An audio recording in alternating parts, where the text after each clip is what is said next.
Good evening. Welcome to the council meeting of May 30th, 2023. The meeting is being live streamed on YouTube channel. The most up-to-date meeting package is on the Town of Kentville website. On behalf of Kentville Council, staff, and citizens, I want to express our support to those communities and residents who are currently dealing with wildfires and the losses resulting from them. To our firefighters, please be safe and thank you for your service.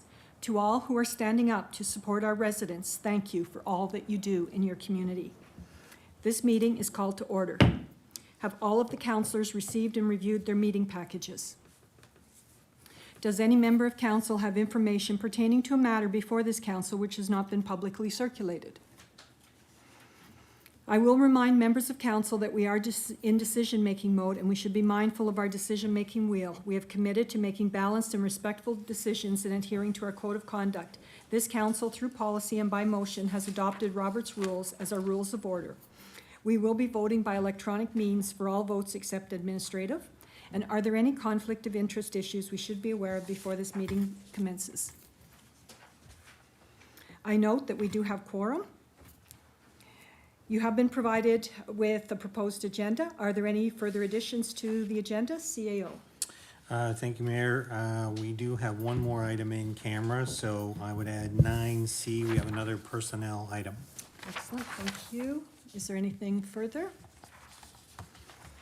All right, if I could have a motion to adopt the agenda as amended. Councillor Huntley, thank you. Deputy Mayor, thank you. All those in favor? Those opposed? The motion is carried. Thank you. We have several sets of minutes. The first set of minutes that we are looking at is the April 24th, 2023 council meeting, and they have been distributed for your review. If there are no changes, the minutes are approved as distributed. If there are changes, the recording secretary will annotate the minutes in red. Councillor Zabian, go ahead. Thank you. I have one change under new business, item 6D, the motion about paying all FCM costs for Councillor Huntley. I voted no for that, but it's recorded as yes, so it's just a mistake. Thank you.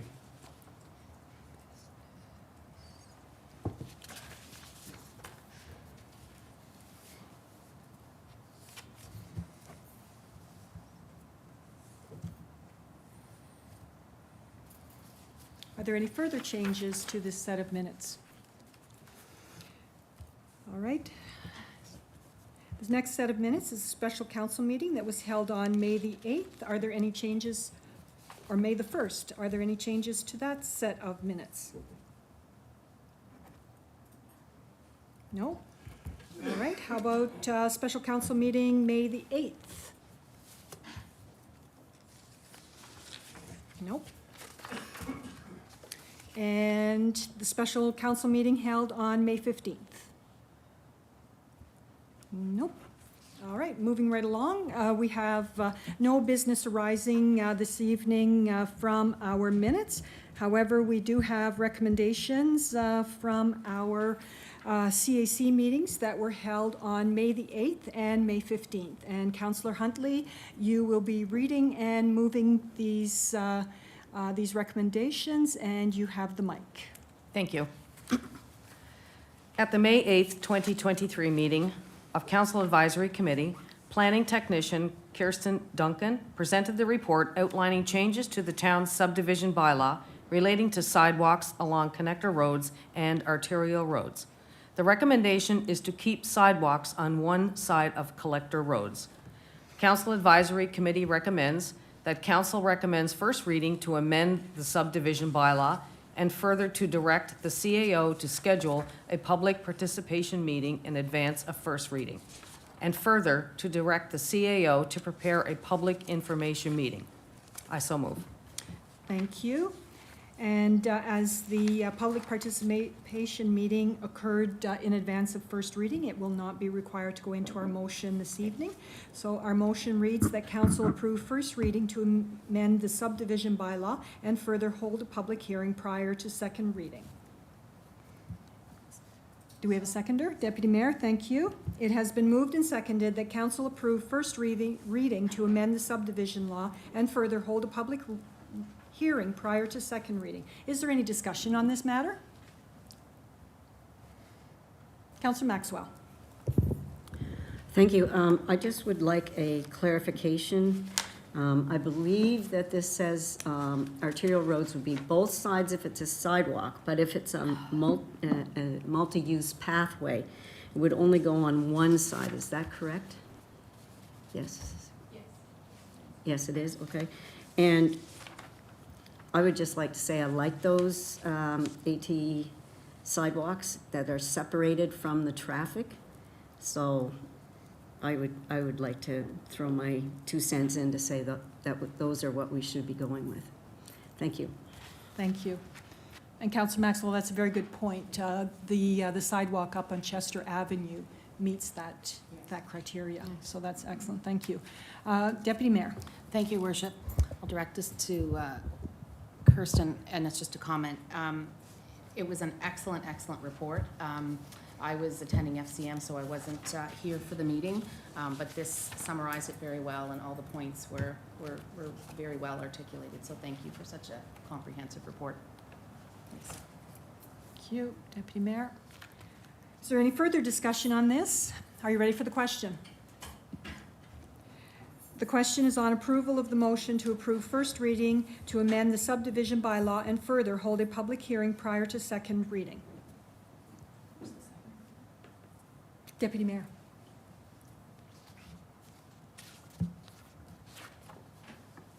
Voting is now open.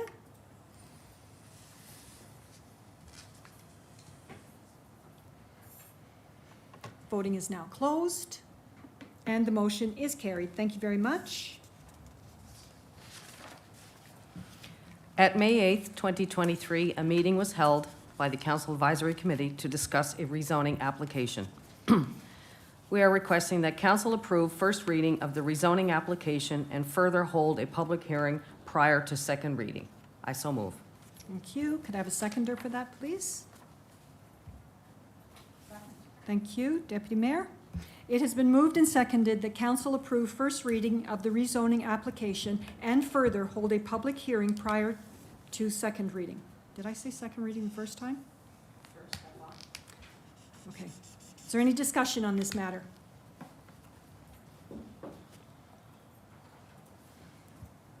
Councillor Maxwell. Thank you. I know that this has been a lengthy file to go through, and I appreciate the work by staff on this. I want to assure residents that I've read everything, and I've asked all the questions that I could ask. I would just like them to know that balancing the need for housing and having items all looked after prior to any construction is, the need for housing comes out on top for me. I would like to say that I believe our staff will monitor the progress, and that decisions and recommendations that are made within the reports that we saw will be handled at the time that is appropriate for those things to be handled. I have full faith in Director Rachel Bedingfield that the green space will happen. I have full faith in our engineer and our planning person, Dave Bell and Kirsten Duncan, that they will monitor those recommendations and that those things will happen.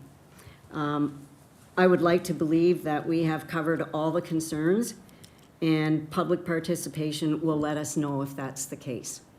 And so I feel that it's important that we go through that public participation process and hear if there's anything else we should be looking at. So, thank you. Thank you. Deputy Mayor. Thank you, Your Worship. So just returning from FCM, one of the major items that we talked about and heard about was housing, and that we do have a housing crisis in Canada. Nova Scotia is one of the fastest growing provinces around Canada. Sorry, I didn't say that right. Nova Scotia is one of the fastest growing provinces in Canada. Going to first reading forces a public hearing. And having that public hearing provides an opportunity for the residents. It provides an opportunity for the staff to have that dialogue and to respond to all the issues and ideas that are presented. And that's why going to first reading is so important, because it allows everybody to be heard.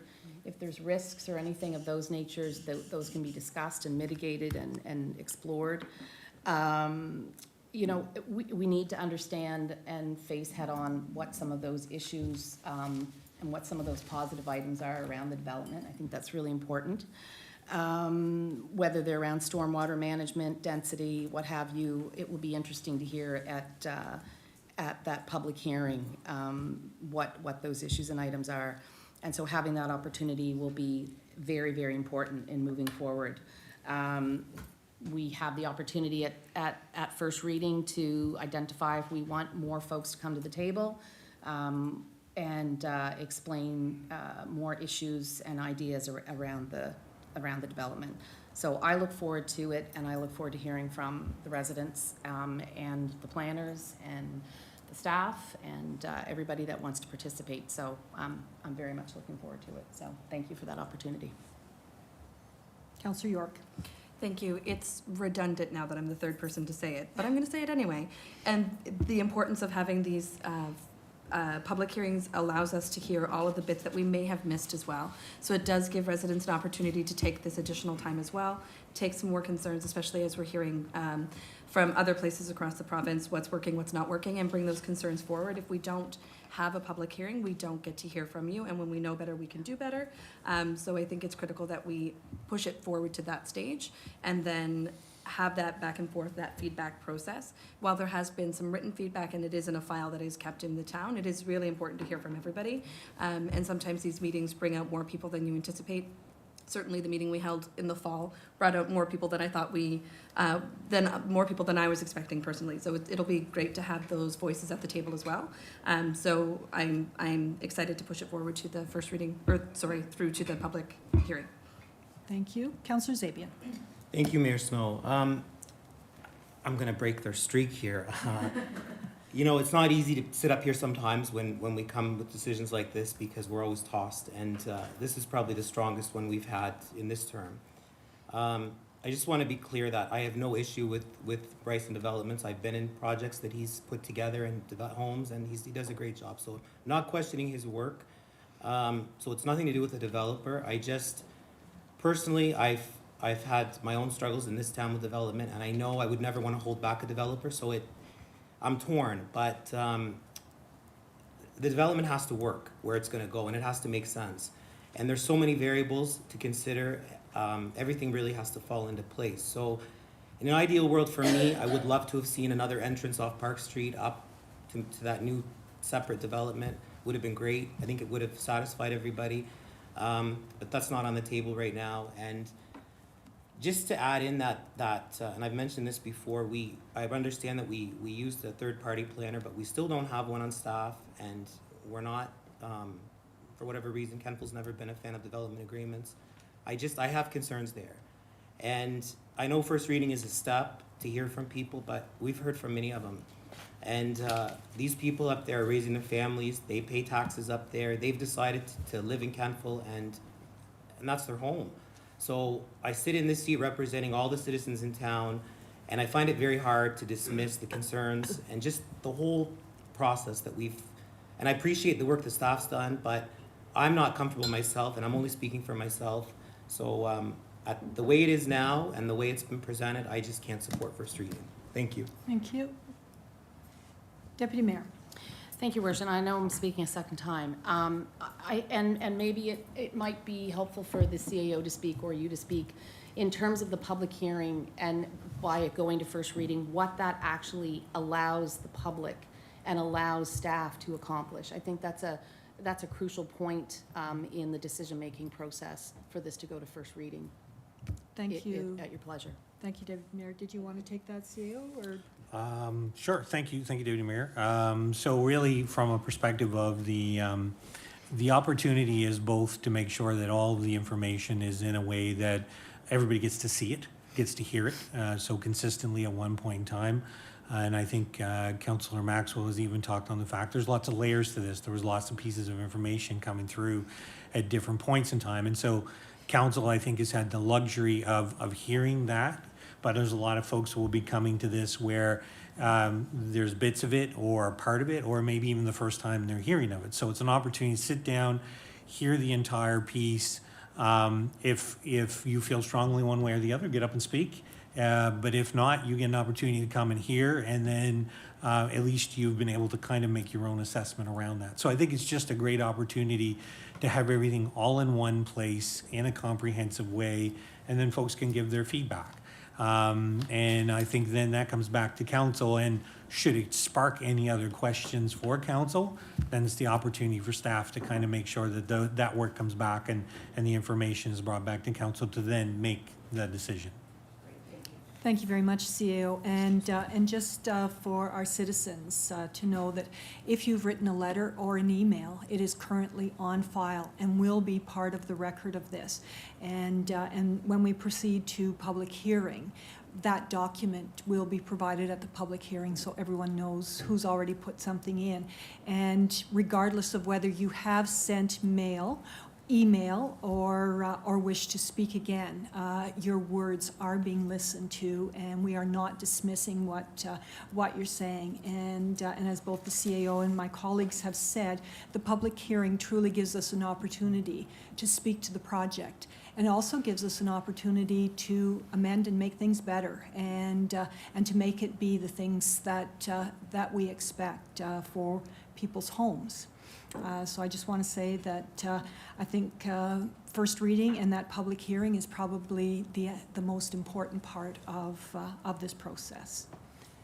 All right, are there any further discussions on this matter? If there aren't, are we ready for the question? The question is on approval of the motion to approve first reading of the rezoning application and further hold a public hearing prior to second reading. Voting is now open.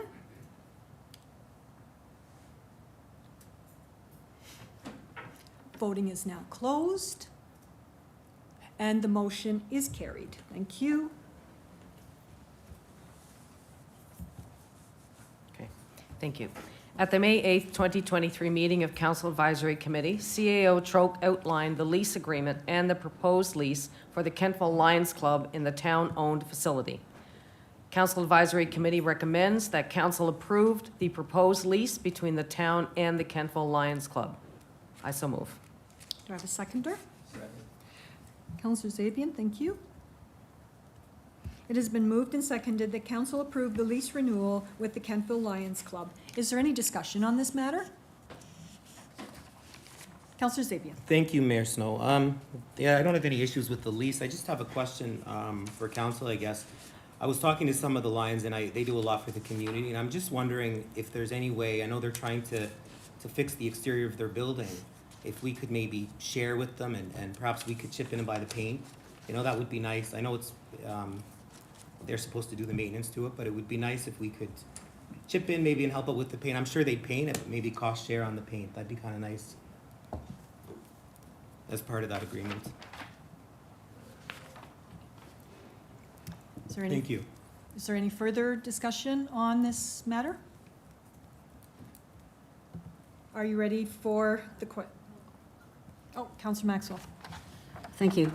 I like that idea. We always called that putting some sweat equity in.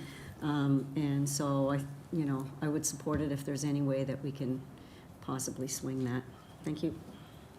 All right, so Deputy Mayor? So just a question, would that not mean, an amendment to the lease? No, it cannot be an amendment to this. Yeah. It's completely a different matter. So Yes. there would have to be a motion after this motion is settled. After the lease is, That's correct. gotcha. That's Okay, correct. Thank you. Are you ready for the question? Is there any further discussion? Are you ready for the question? Question? The question is that council approve the lease renewal with the Kentville Lions Club.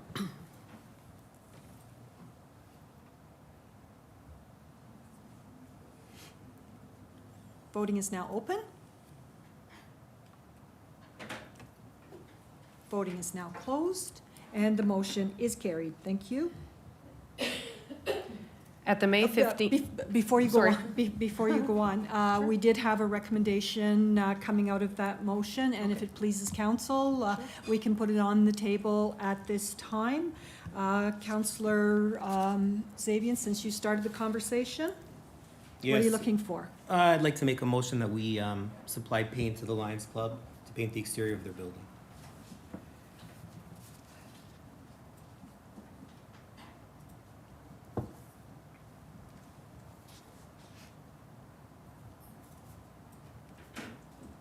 So we're approving the funding of paint. Yes. And this is currently outside The the exterior, current, no, this is outside the current budget. Mhm. So it will be, and further, that the cost be added to the current 2023-2024 operating budget. That works? Mhm. So this would be your motion, that Yes. council approves the funding of paint, oh, I didn't say for the Lions Club, for the Lions Club, and further, that the cost be added to the current 2023-2024 operating budget. I'll move that, yeah. Thank All you. right? Do I have a seconder? Counselor Maxwell? It has been moved and seconded that council approve the funding of paint for the Lions Club and further, that the cost be added to the current 2023-2024 operating budget. Is there, okay, Deputy Mayor? Thank you, Worship. So would there be an amount that we would, to a maximum of X, or the cost of the paint, or, and, I mean, because the other pieces too, is we do own other buildings in the town of Kentville, and I'm just thinking in terms of the cost of it, what that would mean for other properties that we may want to do upgrades to, or that other councillors propose upgrades to. I'm just thinking that probably there should be amount on it. I looked to Zabian, but, CAO? yeah, I don't know. So I think we can either, certainly you could put an amount, but maybe the easiest piece to do is we could get Director Bell to go up and do an estimate on what he thinks would be the amount of paint, and then just issue a PO for that. Yes. So then that would be the amount that they could purchase paint up to. Anything beyond that, at that point, then if there was something extra trim or something, then they would just have to do that probably on their own. Okay, perfect, that's great, thank you. Okay, so then the amendment to this would be that, So actually, I don't know, sorry, Mayor. you so- want direction? Yeah, or do we I give think what you have direction? as a motion is fine. I'm Okay. saying operationally, that would be the approach I would say to carry it out. Okay, and that's satisfactory to your motion? And Recording Secretary, you've captured the essence of this. Councillor Maxwell, you're the seconder on it. You're happy with that direction? I just wanted to speak here again. No, you can't speak until everyone else has a chance, unless you're speaking on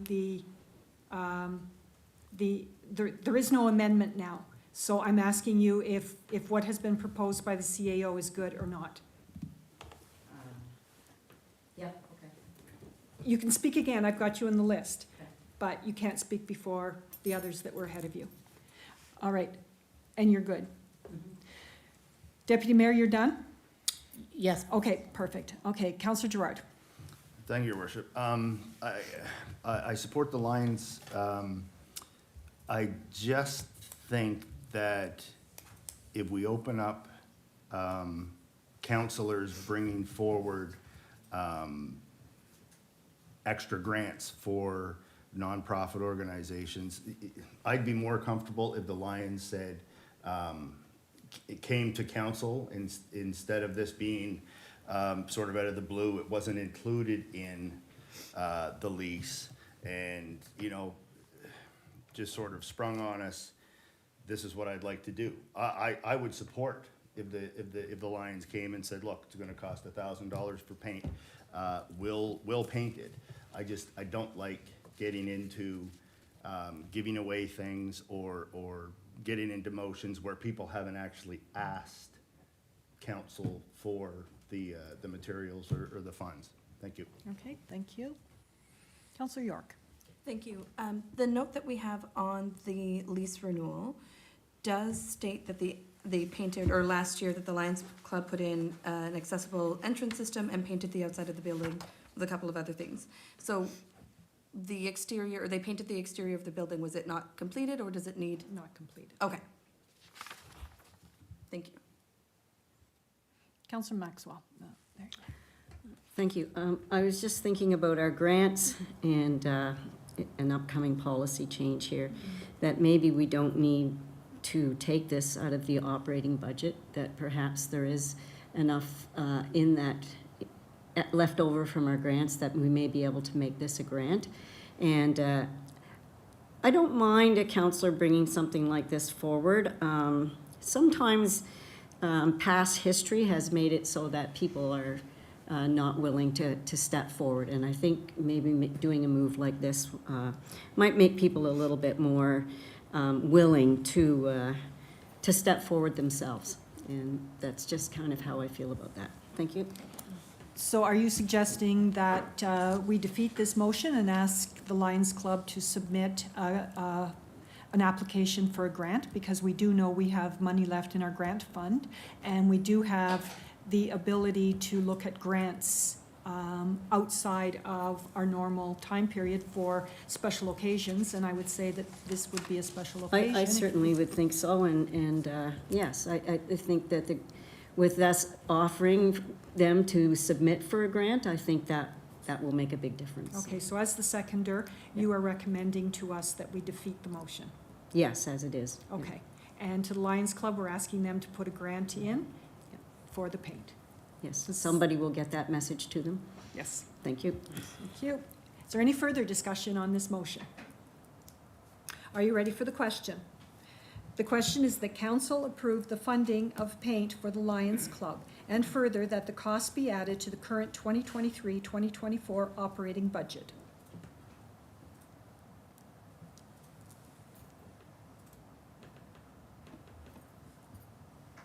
Voting is now open.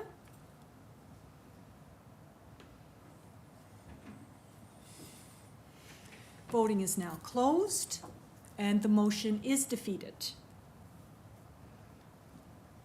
So Deputy Clerk, could you follow up with the Lions Club tomorrow on that? Thank you so much. Councillor Huntley, you're back on. All right, thank you. At the May 15th, 2023 meeting of Special Council Advisory Committee, CAC reviewed the list of grant applications and selected recipients and amounts based on the policy and needs of the organizations. Acting CAO Bedingfield recorded a detailed account of the grant amounts for each organization. And Council Advisory Committee recommends that Council approve the grants to organizations in the amount of $21,325 as discussed for inclusion in the 2023-2024 operational budget. I so move. Thank you. Could I have a seconder, please? Deputy Mayor, thank you. It has been moved and seconded that council approve the grants to organization in the amounts of $21,325 as discussed for inclusion in the 2023-2024 operational budget. Is there any discussion on this matter? Councillor Zabian. Thank you, Mayor Snow. I'm not a fan of this because, I don't see what the problem is in saving money, why we have to automatically push it over into that. I think if the spike fund, if the intent was for them to have more money, then it should have been budgeted in the budget, and we should have said we're gonna, I know that they raised their money a different way, but we could have given them 2,000 or 3,000. To me, if our grant budget is 30,000 and we only spend 15, that's not a problem. We don't have to spend that other 15,000, and I struggle with that because I always think of money as my own, and I don't see why we put this in place and tie up money when we necessarily don't have to. That's just my opinion, and I won't support this. Thank you. Okay. Councillor Zabin, you do realize that the motion that we're working on right now is the grants to the Mhm. organizations, Mhm. not the change, not the amendment. So this is the grants. Oh, we're on the sorry. Yes, yes. That's coming up next. Yeah, I fast forwarded. Yeah, it's coming up I'm 2 more sorry. times, so you've got two more Two motions. times. Yes. So you're good? I'm good, yeah. You know where we Sorry. are? Okay. All right. Is there any further discussion on this matter? The question is that council approve the grants to organizations in the amount of $21,325 as discussed for inclusion in the 2023-2024 operational budget. Voting is now open. Voting is now closed. And that motion is carried. Thank you very much. At the May 15, 2023 meeting of Special Council Advisory Committee, CAC reviewed the list of grant applications and selected recipients and amounts based on the policy. The policy limits the grants to $2,000 per recipient and not to be used for operational purposes. Annually, an application is received by the King's Senior Safety Society for $5,000. The work of this group is crucial to a number of our seniors. The committee determined that this request would be best served as a budget line item rather than a grant request. Starting in budget year 2024-2025, the $5,000 should be allocated under the Kentville Police Service budget, as the service to seniors is delivered through the KPS. Council Advisory Committee recommends that Council approve the allocation of the King's Senior Safety Society annual funding in the amount of $5,000 to the Kentville Police Service operational budget beginning in 2024-25 budget year. I so move. Thank you. Seconder? Deputy Mayor, thank you. It has been moved and seconded that council, oh my God, that council approve the allocation of the King's Senior Safety Society annual funding in the amount of $5,000 to the Kentville Police Service operational budget beginning in 2024-2025 budget year. Is there any discussion on this matter?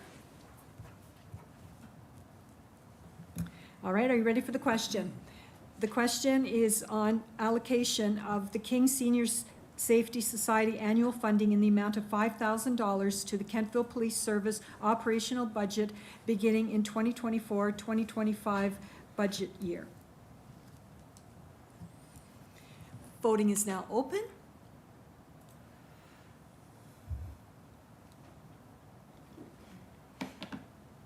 Voting is now closed. And the motion is carried. Thank you.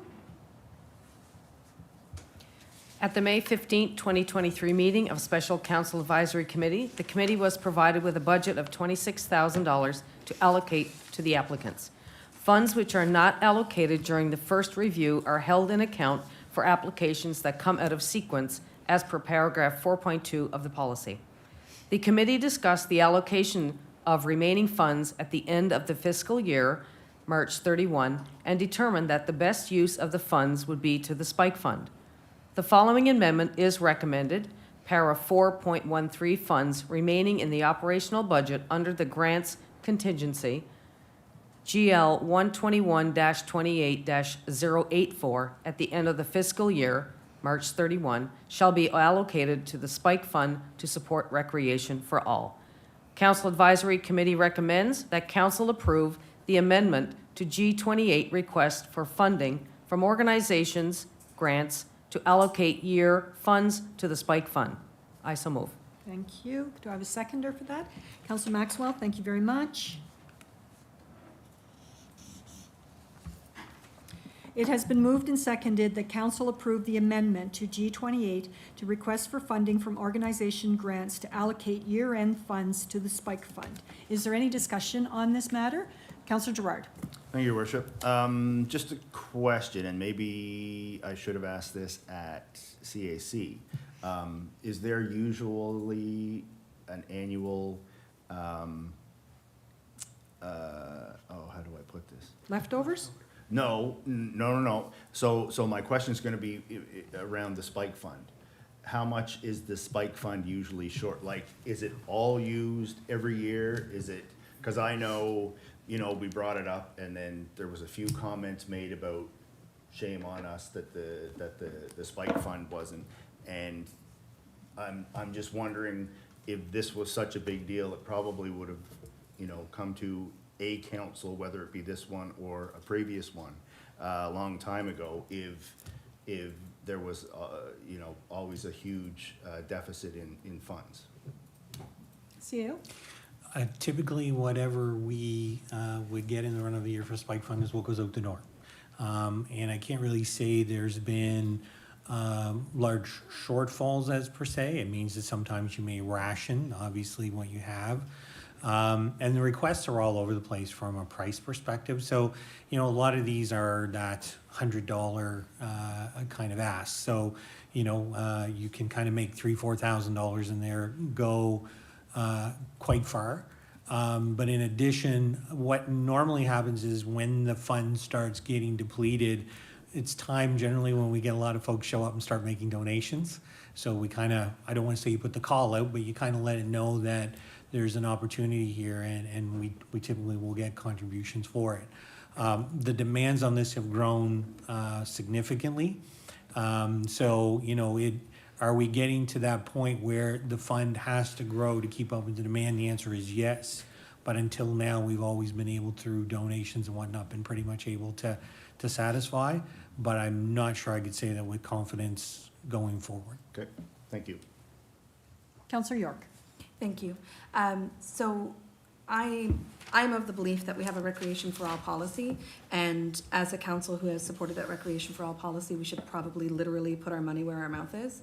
And to the CAO's point, our staff are able to make something from nothing all of the time, and they have been hustling very hard to make the Spike Fund a successful fund, but they're not able to do that without the support of the community either. So our community has stepped up quite a bit. But as a group of people who are representing the community, who have actively, with their dollars, said that this is important to them, I think we should also say that same thing. By allocating any leftovers that we had earmarked for grants, I think allocating them to a Recreation for All account is probably the best use of that leftover money. It's not a guarantee every year, and I do believe, and I've said it publicly as well, that we should have earmarked more money for the Spike Fund annually anyway. So while this isn't a guarantee, it at least is a little bit of proof that we do support these programs. And if we are going to have a Recreation for All policy, we really should stand behind that however we can. And this seems to be, pardon the phrase, but it's low-hanging fruit for us to be able to put this money somewhere that can be used by anybody and everybody. But, this is the money that's going to be left over after we do all of our grants, and then all of the grants that come out of sequence. So we're giving away some money this evening, or we've decided that perhaps from this fund we should be able to fund some other things. So there is no guarantee at the end of the year that there will be money here. But Recreation for All does mean recreation for all, and I think we should actually put money where our mouths are. Thank you. Thank you. Councillor Zabian? Thank you. You could rewind me, I guess, and replay me from a few minutes ago. I support recreation. I think that's great.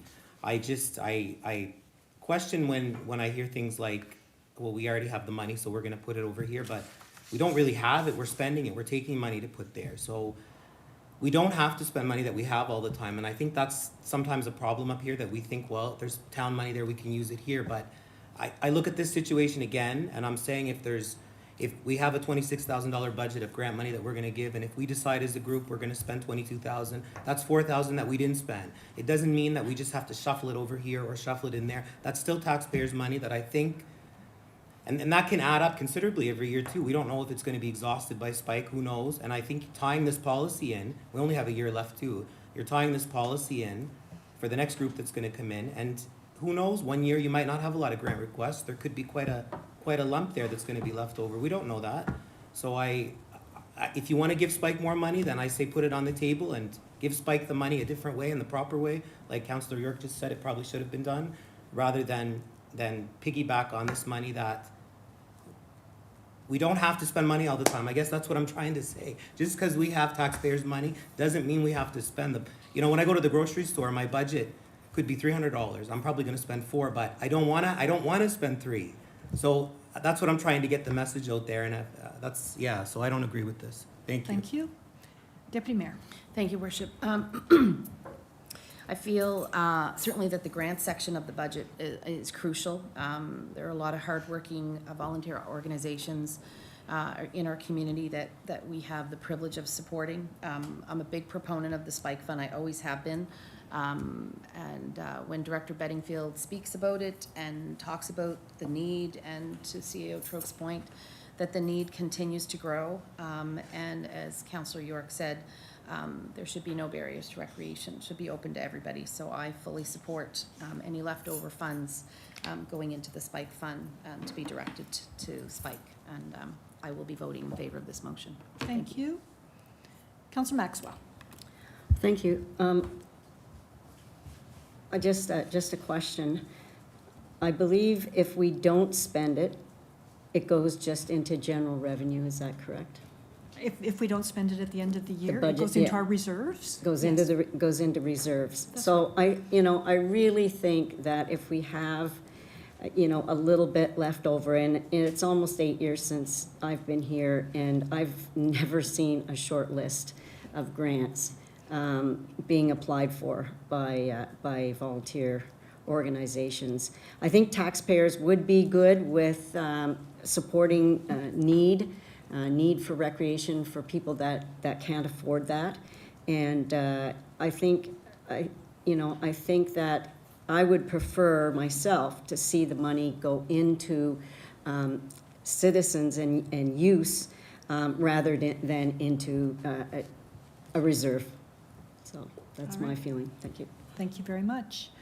I will make a shameless plug here for the Spike Fund. For anybody out there who wishes to donate, you will get a tax receipt, and 100% of your money is used for our citizens. So 100%. We don't take any admin fee off of that, and you get a tax receipt. And for those entities who have applied for grants, particularly if you got a grant last year, if your final report is not in, the check is not forthcoming. So you will get a letter saying that you have been funded, but if we don't have your final report, you won't be getting the check. So that's the criteria there, and like I say, Spike is a tax donation receipt for you, and 100% is used for the people in our community. All right. Is there any further discussion on this matter? Are you ready for the question? The question is that the council approve the amendment to the G28 request for funding from organizations, grants, to allocate year-end funds to the Spike Fund.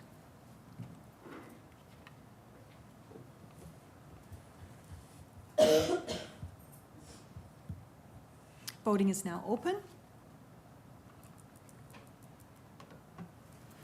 Voting is now closed, and the motion is carried. Thank you very much.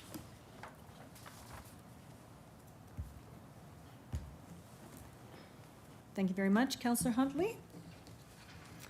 All right, next we move on to our councillor reports, and they are presented monthly by each member of council detailing their committee and community work in support of the town of Kentville. Councillor Gerard. Thank you, Your Worship. A fairly light month for me. I believe it was April 26th, we had police commission. May the 1st, we had a budget meeting, the operations budget. May the 10th, we had water commission. And I'm not the chair of any of these. The chairs are all sitting around here, so I'll let them explain everything about the meetings. Kings Point to Point. It's an interesting committee to be on, but passenger numbers continue to increase. I will say I put the executive director of Kings Point to Point in touch with Rachel for when they're talking about inclusion, like the committees that I think they should be at least at the table having the conversation. And May the 19th, we had another police commission, and I think I missed May the 4th, we had an info evening at the Fire Hall with the Kentville Police Commission, which was fun. My report. Thank you. All right, thank you.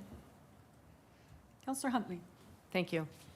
Through the month of the end of April and May, a lot of the meetings were held about operating budgets.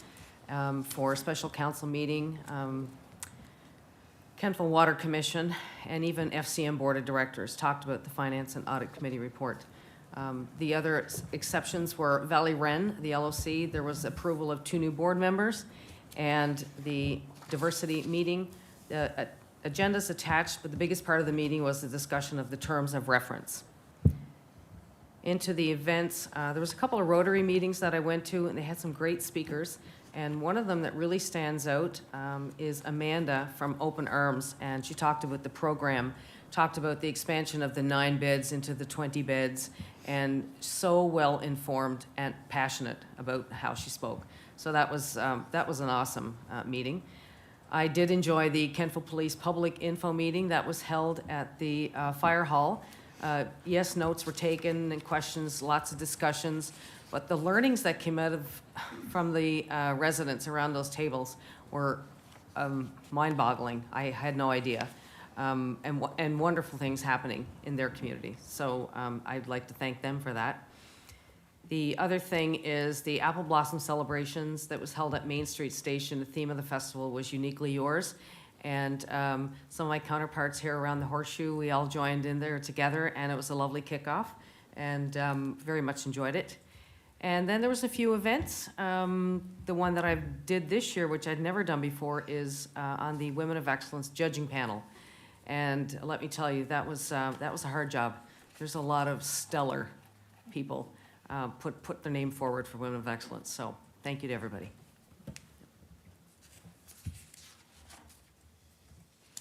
Councillor Maxwell. Thank you. The last month was a bit tough for me. I missed the last council meeting because I tested positive for COVID-19. And I also missed my inclusion and accessibility meeting for exactly the same thing. And unfortunately, I didn't get a light dose of it. So I was reasonably ill for that. I attended the special council meeting on May the 1st, where we discussed the operational budget. Also on May 1st, the CAO evaluation, where we looked at evaluation forms that we might use. And on May 15th, the special council meeting voting on the Northeast Kings prom parade. And we also had an in-camera meeting there. I attended the Apple Blossom Festival opening ceremonies. The event was held at Main Street Station Ballroom, as Councillor Huntley has said. A new format was followed with invited guests piped in, land acknowledgement, proclamations by town criers. It was nice to see that they were done in both English and French. Politician speeches, 4 leadership candidates spoke and did a wonderful job. And a couple of special presentations were made at that event. A great snack bar with cupcakes and cake, which, you know, I absolutely cannot pass up. And all in all, a very nice ceremony with kudos to Apple Blossom President Logan Morse and his board. It was very well done. Thank you. Thank you. Deputy Mayor. Thank you, Your Worship.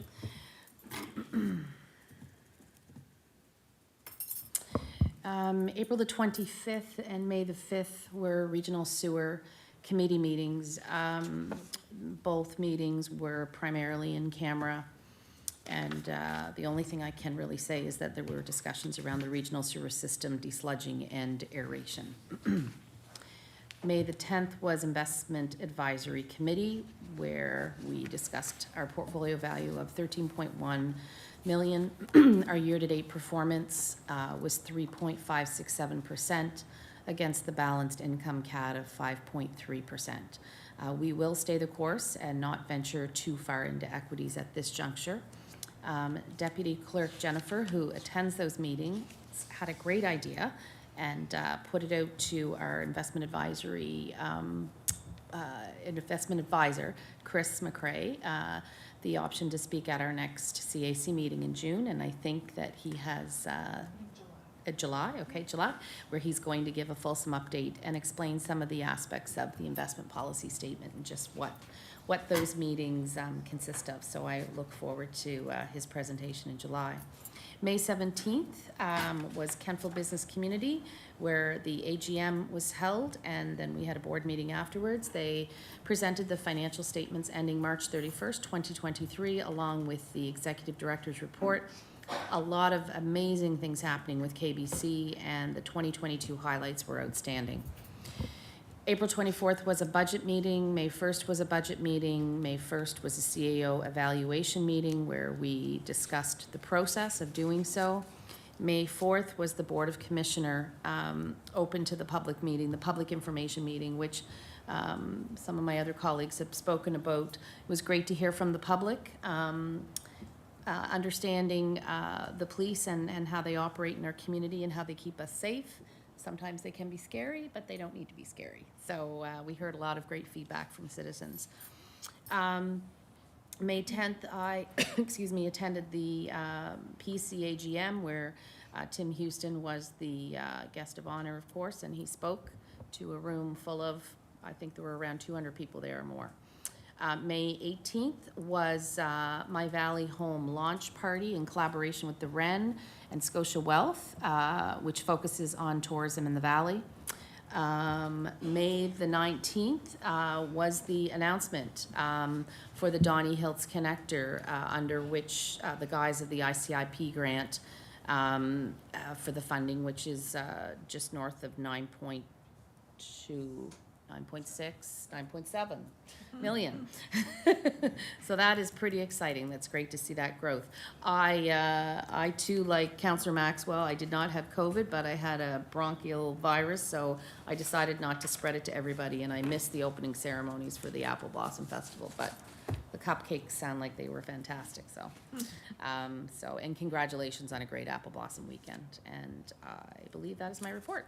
Thank you. Deputy Mayor, I just want to hold your feet to the fire here so that, Yep. so to speak, Vulnerable Persons Registry under REMO. Can you talk a little bit about that, particularly where we are with wildfires and people who may be alone in their homes and that sort of thing? So, please. Absolutely.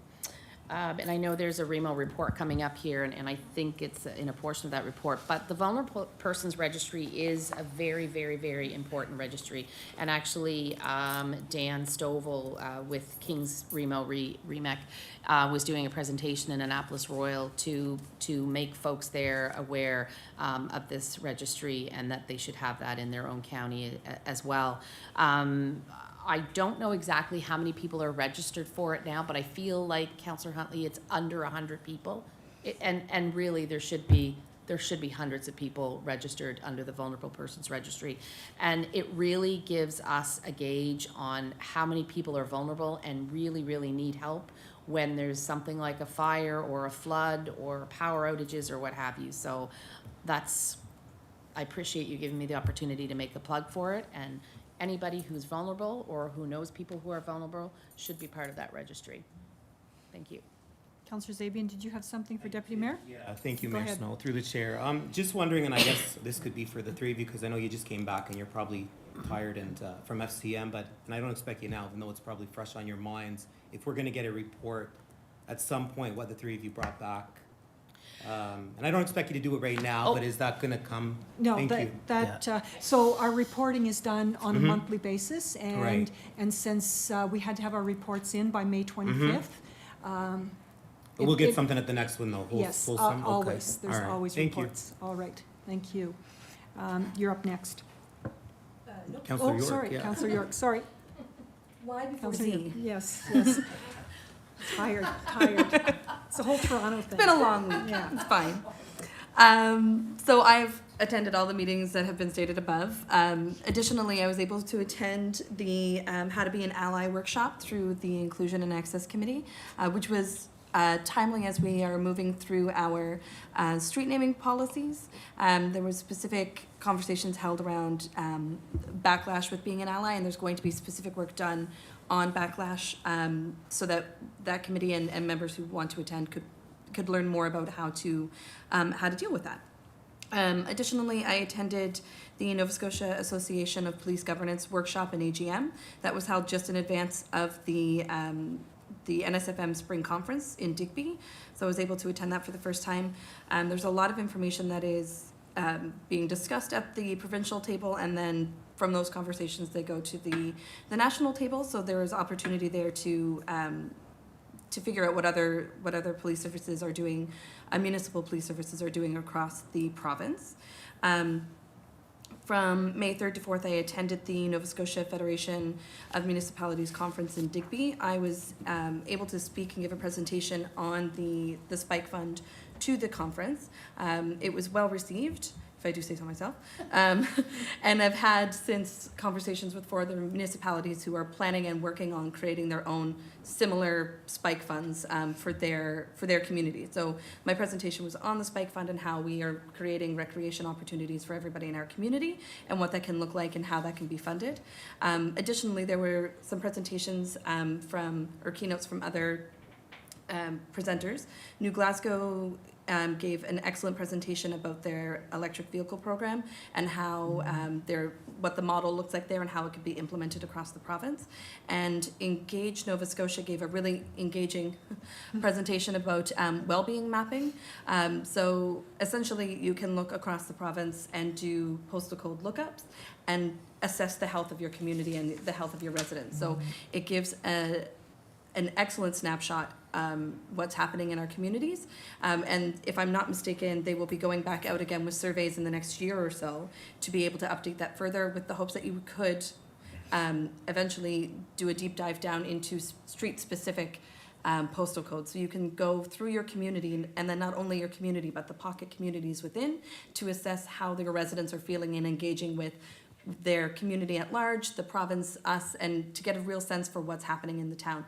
And I know that sounds a little bit big brothery, but it is all it's citizen first and citizen led. So they're giving this information willingly, but it also gives us a really great tool in order to be able to make timely decisions and decisions that are reflective of the community that we serve. So those were some excellent takeaways. I will have an infographic at the end of next month. The Board of Police Commissioners held their 10-4 Kentville public engagement session, which was wonderful. We had 25 people show up, and I know that doesn't sound like a lot, but there were similar events held in HRM with about 8 people showing up in some communities, so we're doing well. And from those 25 people, we had a really big population of newcomers to Kentville and newcomers to Canada represented at these tables and in the discussions. So we had some really interesting conversations around policing and perceived issues with policing and what we can do moving forward. So I do want to extend my thanks and sincere gratitude to Jennifer West, who was able to be such a tremendous support with that. But then also the Chief of Police and our Community Engagement Sergeant Reed, who was able to engage with our population for a couple of hours. He was there speaking. So I do want to thank them specifically, and the Board of Commissioners who put in the work and came out and sat at tables and took notes. So thank you to everyone involved in that. We had our Police Commission meeting on the 19th ahead of Apple Blossom Festival, where we were able to figure out, or decide rather, that we are going to attend virtually the Canadian Association of Police Governance conference. It's being held in St. John, and this seemed like a very feasible option for all 5 of us to be able to attend for a $500 investment. The next year's conference is being held in Halifax, and this seemed the best option for us to all attend and still sort of suss out if it would be relevant for us in Halifax before we make a larger financial burden on the town before we do that. So we're just doing it step by step. I attended a couple events throughout the month. Apple Blossom Festival was very well received, and again, massive thanks to the volunteers through the Apple Blossom Festival committees, but as well to the Town of Kentville Public Works Department, Kentville Police Services, Parks and Recreation, and Planning Department, specifically Lindsay Young, who put in so much work ahead of these events, during these events, and in the aftermath of these events as well. So kudos to everyone involved. It was an excellent weekend, and the weather cooperated by the end. So there you go. Thank you so much. All right, thank you. Councillor Xavier. Thank you. So I attended the same meetings my colleagues did on the 17th of April, or sorry, on May 10th rather. We had the Kentville Water Commission meeting to discuss the budget for 23-24. Gonna highlight as well on May 19th, I attended the announcement of the Donald Hills Connector.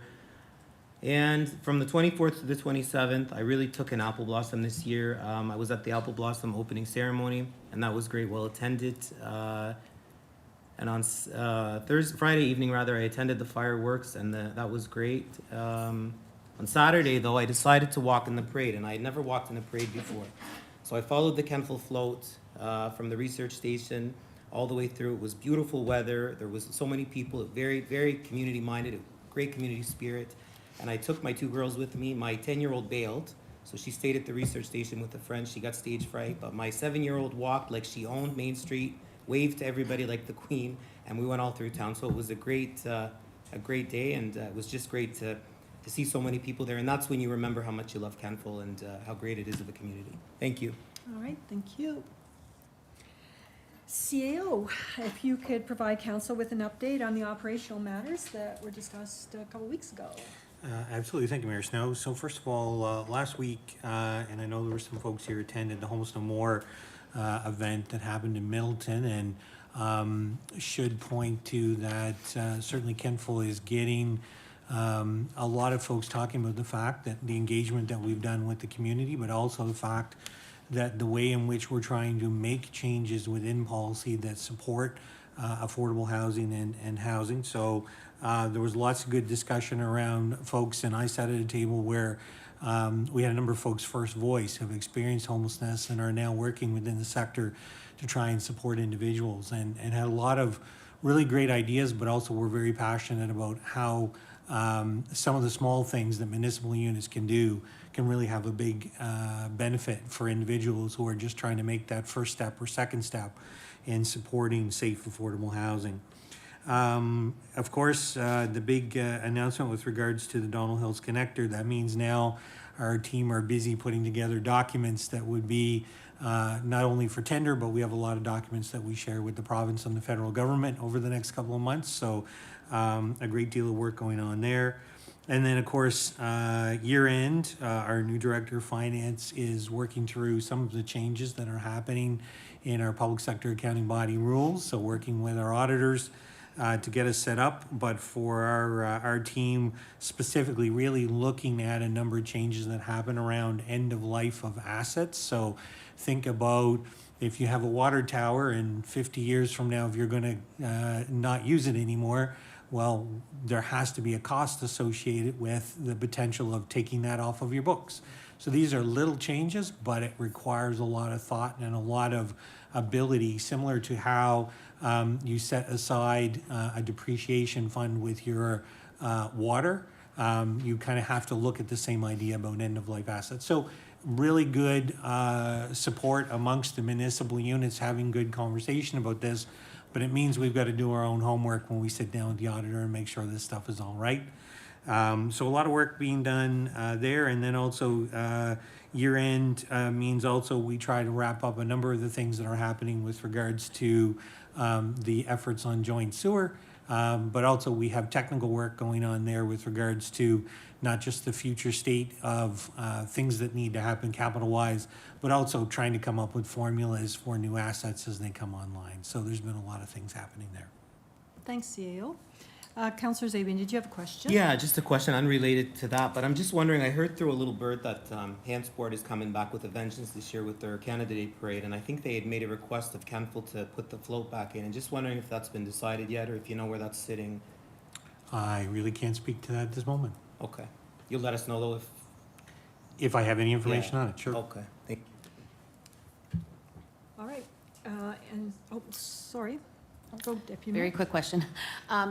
Through the chair, CAO, the audit, are we kind of looking into June or probably July? No, so we're looking at June. Okay, And really, it comes down to the auditor has a very small window. yes. They've taken on a couple of other smaller entities, which actually the town does work with. Sure. So there's going to be a lot of coordination between not just our audit, but how those smaller entities and funds and whatnot flow back and forth. So there's a window in June, looks like we're gonna land on. Awesome, thank you. All right. And with my report, as you can see, I obviously had a brain fart somewhere along the way because I attended the grants organization in 2021 when you guys all attended in 2023. So I don't know what happened there, but I think we all got the cash out and all good. National Day of Mourning is done annually on the 28th of April. We do support the labor unions. The monument is in our Memorial Park, and it's always one of those meetings that, you get kind of a twig and a tear in your eye. 6th of May, I was able to serve breakfast at the Kentville Lions Club, always a fun event, and they've even given me a name tag, and I get my own apron, so it's all good. 8th of May, did an electric vehicle test drive, and I think I've already told you that thing went like stink when you put your foot down on the pedal, so it was kind of cool.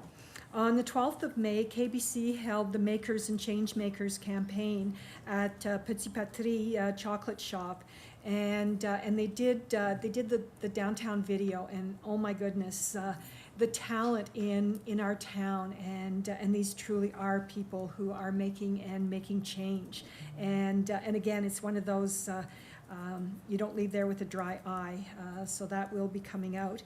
And then on the 17th of May, KBC did their media launch and their AGM, and again, great AGM. The 18th of May, I went up to Andritz, the first time that I'd ever actually visited the plant, and I have to tell you that it's pretty incredible operation up there. Over 100 employees. They've been there since 1961. Quite the place. 19th of May, of course, we were doing the Happy Dance, $9.7 million in funding partnership. Our MP Cody Blois was there, Minister John Lohr was there, and members of council. So it was a really great news story. 23rd of May, Apple Blossom Festival, grand opening. It was so refreshing to hear from the young leadership candidates. As always, they are the star of the show, and they did a really good job with the speeches that they made. I did several webinars, and I have those webinars, and we'll put the links on our council site so that you can have a look at them. And I'll just skip over the NSFM Spring Conference because I do have a report for that. And I also was at Soldiers Memorial Hospital in Middleton, and the mayors of both Kings and Annapolis County were invited there to discuss how we're going to staff emergency rooms in the regions, because when one emergency room falls down, it puts a burden on the others, and there's a lot of issues there, but that's really for another day. 16th of May, I had the pleasure of traveling up to Truro. We went up by bus, and it was a symposium for the mentors and the elected officials in the Mentoring Plus, and it's one of those programs that has just taken off like you wouldn't believe, and I think the mentors are probably getting as much out of it as what the young students are getting, so it's just one of those excellent programs that the town of Kentville was very fortunate to be part of the trial with New Glasgow and Truro. Our Source Water Protection Committee met on the 10th of May. Our water quality remains high, well within the parameters of Canadian guidelines, and Kings County is doing some secondary planning strategy work in New Minas and overlays on their software, on their Source Water Protection Plan, much to match ours. From Source Water, we went into Kentville Water Commission meeting, and the big ticket item here is the fact that the cost of meters have increased significantly, and we used to pay for them out of the operational budget, but they've gotten to the point where the cost of them now means that we're capitalizing them because they were just over $100 and now $3,000, so that's absolutely huge.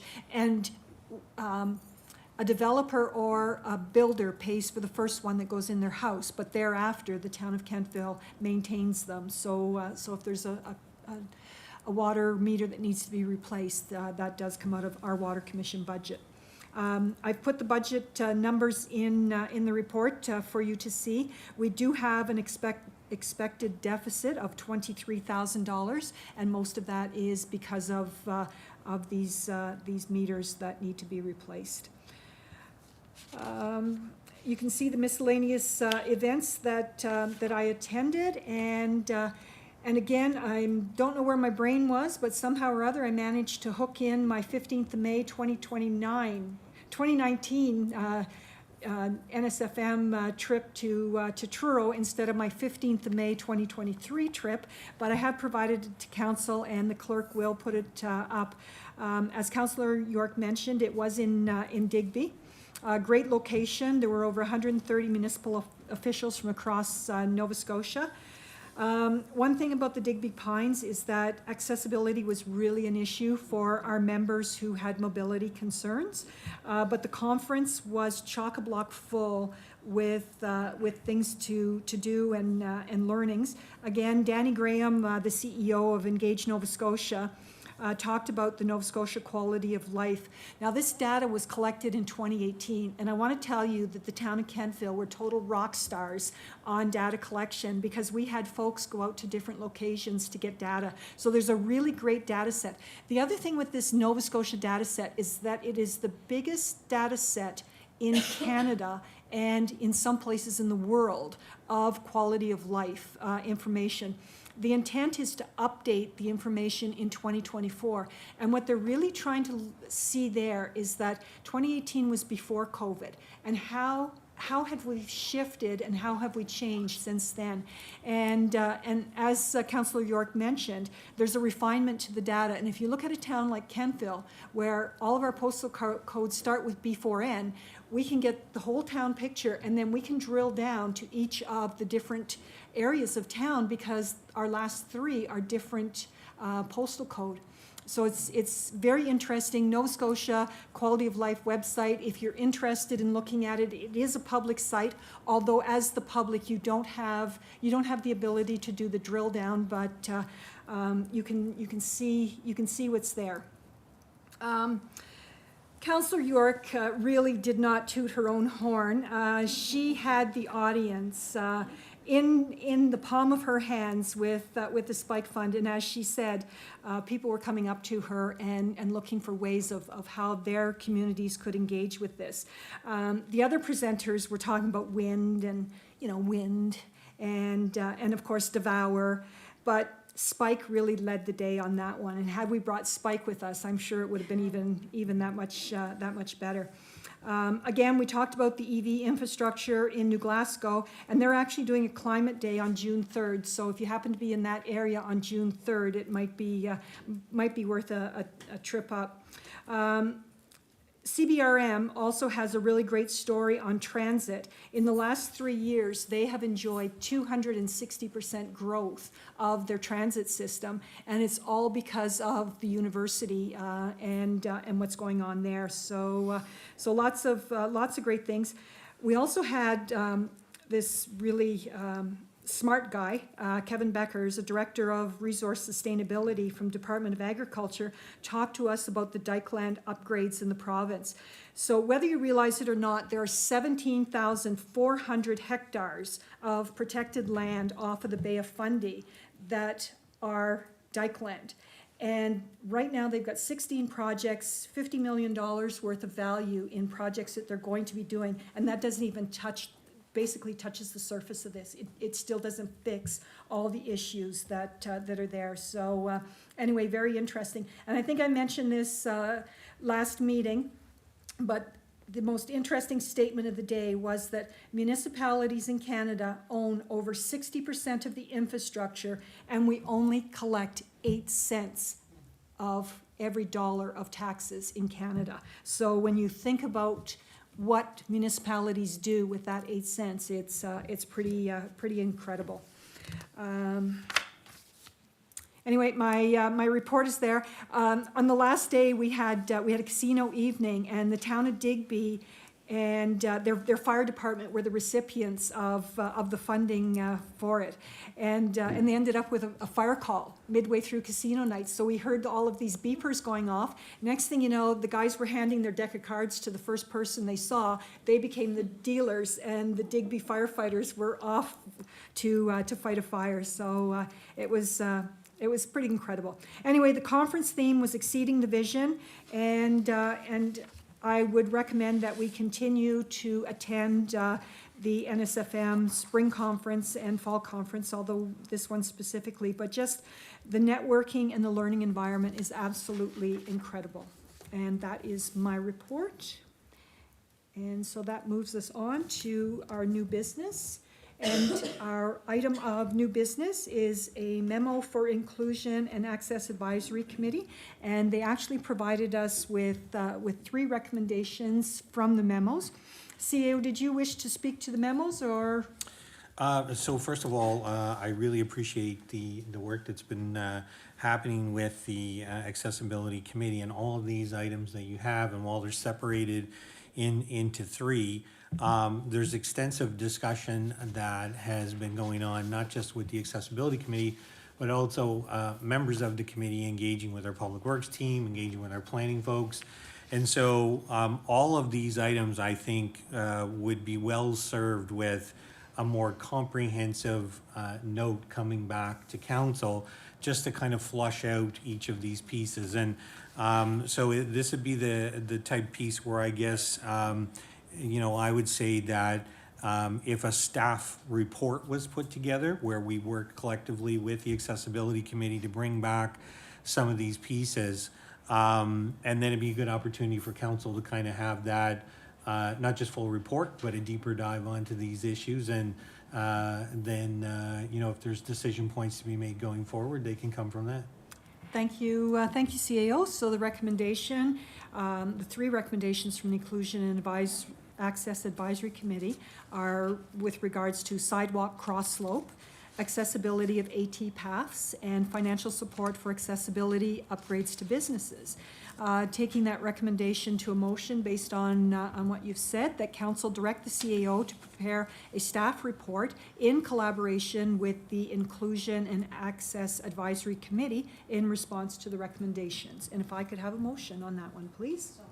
Thank you, Deputy Mayor. And the seconder, Councillor Huntley, did I get you? So it has been moved and seconded that council direct the CAO to prepare a staff report in collaboration with the Inclusion and Access Advisory Committee in response to the recommendations. Is there any discussion on this matter? Councillor Zabia. Thank you. I guess my first question, well, I'm wondering how long that's gonna take, because we're working on this now and we're spending money. When I looked at this last year too, and I know that we didn't move the lamps on Justice Way, but I've talked to people with mobility issues and even people that are cyclists and whatnot, and I'm just wondering, even when you put the divider down, I mean, if somebody's got a wheelchair or someone's got a stroller or whatever, a bicycle, I don't know how 2 are gonna pass safely with those streetlights there. It's awkward. And I'm still concerned over by Tim Hortons. I don't know how that's gonna work yet.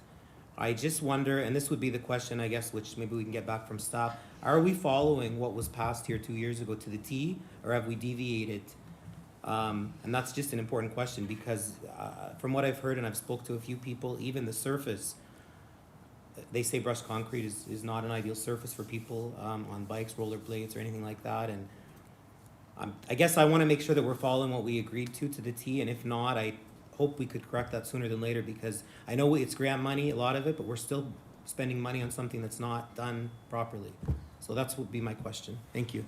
CAO, did you wish to address? Yes, thank you. So first, when you have guidelines, you're always, actually, if you look at the Rick Hansen certification programs, Rick Hansen himself recognizes you can't always follow guidelines to 100%.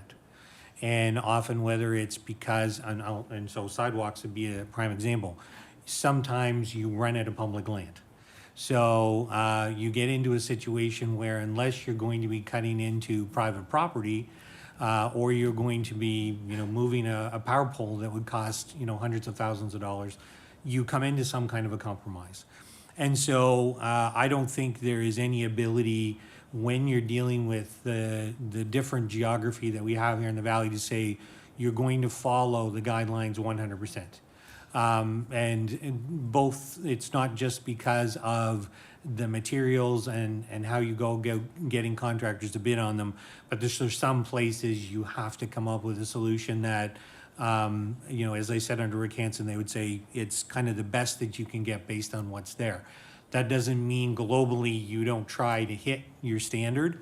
And I think what we're suggesting here is there's 2 or 3 items have come forward that the accessibility committee is saying we'd like, you know, to make aware that there's some pieces here we have, whether it's concerns or we have feedback on. And I think that goes into a report to help fund future or make future decisions. I think there's a lot of work right now. I certainly would not be making the recommendation to council that we alter course on where we're going. I think this is information that will help us because the work that we're doing right now is really just the tip of the iceberg when we talk about accessibility and where we're going. And active transportation paths and accessibility into businesses is going to be a massive push because of the requirements we have for 2030. So I think these reports will be kind of to flush out some pieces that are, you know, both concerns, but also some ways in which we see as options for addressing those concerns. And most of this would just continue with work when it comes so that staff is aware, or staff can see operationally how they should solve problems, but also for council to kind of be able to understand some of the things that are out there right now that are things that might need some further consideration. Councillor Maxwell, did you have your light on? I just had a question, and I'll probably bring it up at inclusion and accessibility meeting. I missed the last one, but I have a problem with right now the increasing the height of the curbs. I understand the philosophy behind that, but then I'm thinking about people with mobility issues and getting out of vehicles and then trying to get up on those curbs to access the sidewalk. And so I know that in a lot of communities, they've gone to rolling curbs, which I think would be much better. And then we'll have to figure out a way to get the people into the stores. But I think, and I will bring it up, and that's what I was thinking, I should bring it up at that point. But I'll let CAO make a note of that as well, and maybe staff can look at it. Can do. Okay, thank you. All right, is there any further discussion on this matter? Are you ready for the question? The question is on adoption of the motion to direct the CAO to prepare a staff report in collaboration with the Inclusion and Access Advisory Committee in response to the recommendations.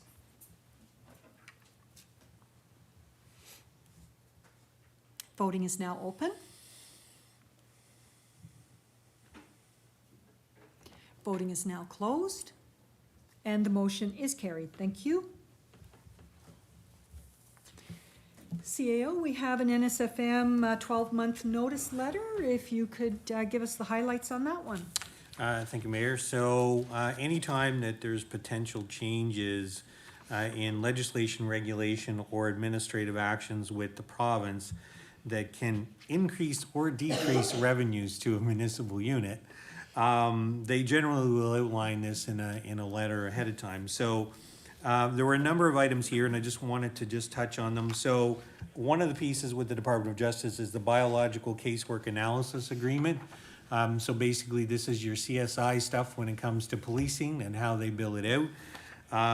It's one of those pieces that the uniform assessment basically will be adjusted to reflect some of the, what they're calling the expected costs for the coming year. In addition, you've got construction and demolition debris regulation, and this is really about essentially chemically treated wood. So basically, they're no longer accepting this in the disposal of C and D debris facilities. So these materials really, outside of trying to reuse them, basically are looking at disposal in landfill. So there's costs associated with that with municipalities and so on. In addition to that, the Coastal Protection Act, which there was an extensive amount of work done, there are some changes with regards to building permit approval and compliance processes on that.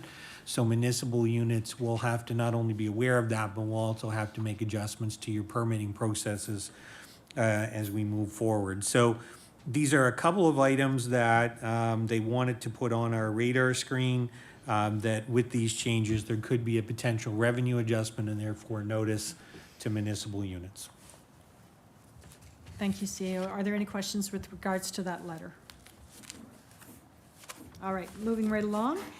We're now at the public comment portion of our meeting. We invite citizens to make comments to councils on matters that are currently before this council. We ask you to state your name and address, and your comments are limited to 3 minutes.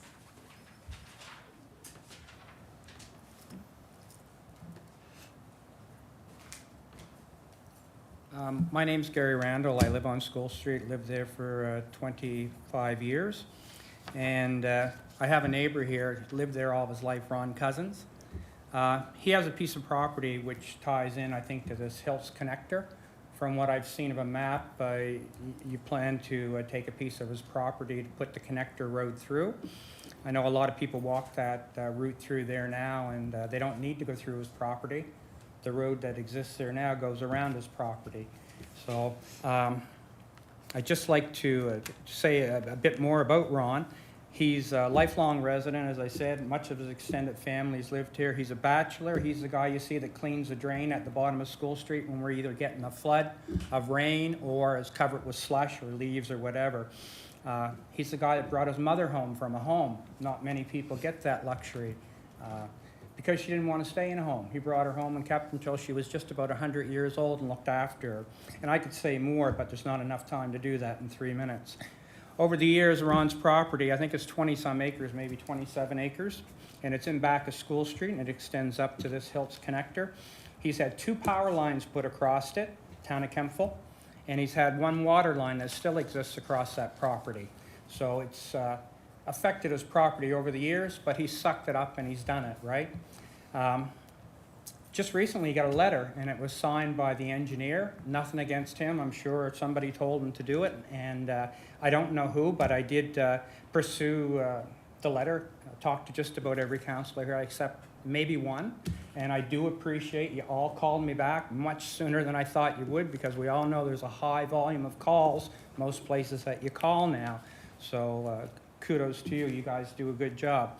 Anyway, in the process, I asked if somebody had voted on expropriating Ron's land, and nobody could really give me a clear answer if councils voted on that. Yet the letter gave him 2 options. First one, the town has hired a consultant or whatever, or a legal firm, to look at his property and come up with a fair and final offer. He can accept that, or the next option is, we will expropriate your land. So I read the legislation, the solicitor's here. There's a weight that's carried with the word will, but also there's a responsibility. From what I read, you can expropriate the land for public purposes, but there has to be a council that votes for it in the case of the town of Kentville. So to write him a letter that says will makes me wonder if the council can't easily tell me they voted on this, and I'm still waiting for that answer, clear answer, I haven't got it yet. Is it something that you're trying on, Ron, once again? 2 power lines and a water line. There's other property south of him that could take that road just as easily. It's property that people walk on all the time. It's property that you drive over to go from there to Coldbrook, from Prospect to Coldbrook. Doesn't affect his land at all. Anyway, the question is, have you voted on it? Because it's the council that has the authority, right? The council have the authority to say yes or no, expropriate. But when the word will comes out, somebody must have voted. But it surprises me, nobody knows. Anyway, there's more, but 3 minutes. I look at the sign right behind Mayor Snow, and it says Kentville, a breath of fresh air. Ron has 27 acres. I'll use that figure. He'll probably tell you I'm a little bit off on that, but 27 acres of green forest up there, some old growth he calls it. He trims it himself. He's a bachelor, as I said. You love your pets, many of us do. He's a bachelor. He loves his land. That is his life. And if you take it away from him, I know he will never forgive the people that did that. Never. But tying into the breath of fresh air and the money that we've spent branding this town on breath of fresh air, and I did call the mayor one time when I seen a smoky stack over in Kentville that didn't quite fit in with the breath of fresh air. As much money as we've spent on this and making our town being the breath of fresh air in Nova Scotia, this man has 27 acres of ground up there that he plans to give to the Nature Trust. He plans it so well, it's in his will. Now, whether they'll take it or not is a good question, but his sister and his daughter are very well educated, and I know they'll find a way that the remainder of his land will be green forever, and the town of Kentville could share in that. Most towns and cities now go out and try to buy green spaces, try to claim back, try to tell developers you got to give us some as part of the cost or pay the price. He's got it. We can benefit from it, this town of Kentville, simply by going past his land instead of cutting another 2 acres out of what he's got. So 3 minutes is up. I know Sandra's looking at me, but she's being nice. The mayor, excuse me. It's okay. I think you really need to find out who voted and whether that land can be taken and who says it will be taken and why are they saying it will be taken from him, expropriate it.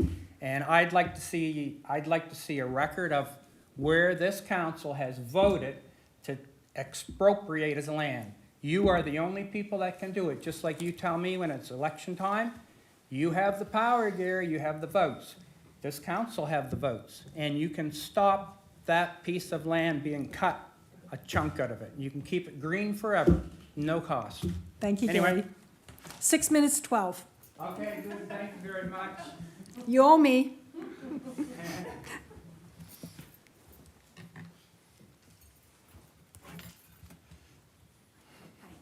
Megan Sabian, 78 McDonald Park. I always end up here when I don't plan to be, but that was extremely moving. Thank you for sharing that. I obviously didn't expect that tonight, but fully support all things green and keeping that within the town as much as possible. So I hope that that gets explored to the full extent. One thing I did want to acknowledge was the effort that staff Kirsten put into last week with the public participation for the sidewalks. That was extremely well done and organized, and appreciate that opportunity. And I actually have a question because I know you guys are moving into a closed session after this. I think in the report for tonight from Director Bell, it mentioned proposing June 21st for the public hearing on the rezoning application. Did that get moved, or is that decided? I'm just wondering if that date is set. Well, we normally don't do, okay. I believe that's the date we're shooting for. You're shooting for it, Yeah. okay. And is that information that would be released later? As soon as later on? we Yeah. confirm, we will. Okay, Yep. perfect. Thank you. Thank you. That was 1 minute.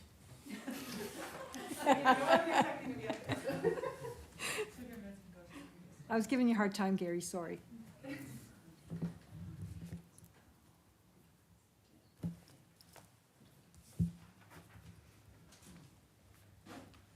My name's Ron Cousins, and Gary said pretty much what I wanted to say, but he's wrong about one thing. There's two pipelines crossing my land, not one.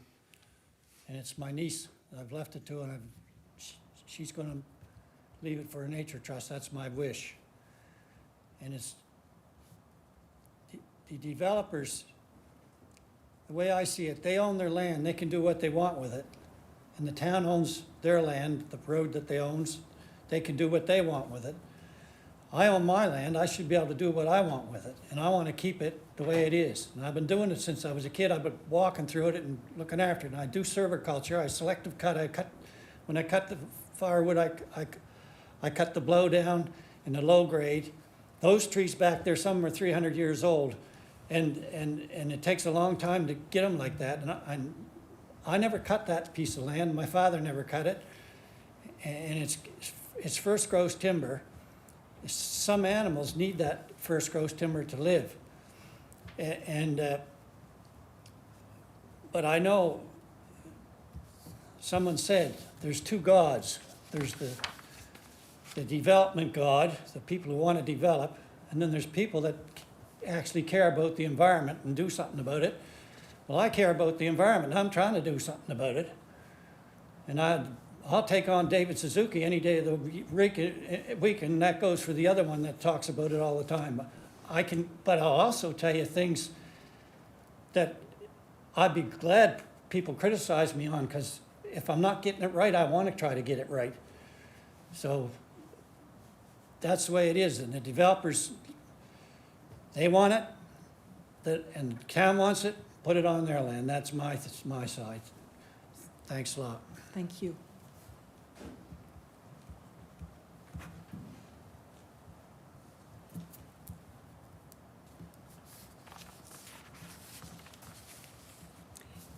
If there's nothing further, the council has items concerning personnel and land, which must be conducted in a closed session, and we require motion to go into the closed session to discuss the agenda items. We will not be returning to live stream for completion of the meeting or adjournment. So the motion is to move into a closed session to discuss the agenda items. Andrew, Councillor Zabian, thank you. Councillor Huntley, thank you.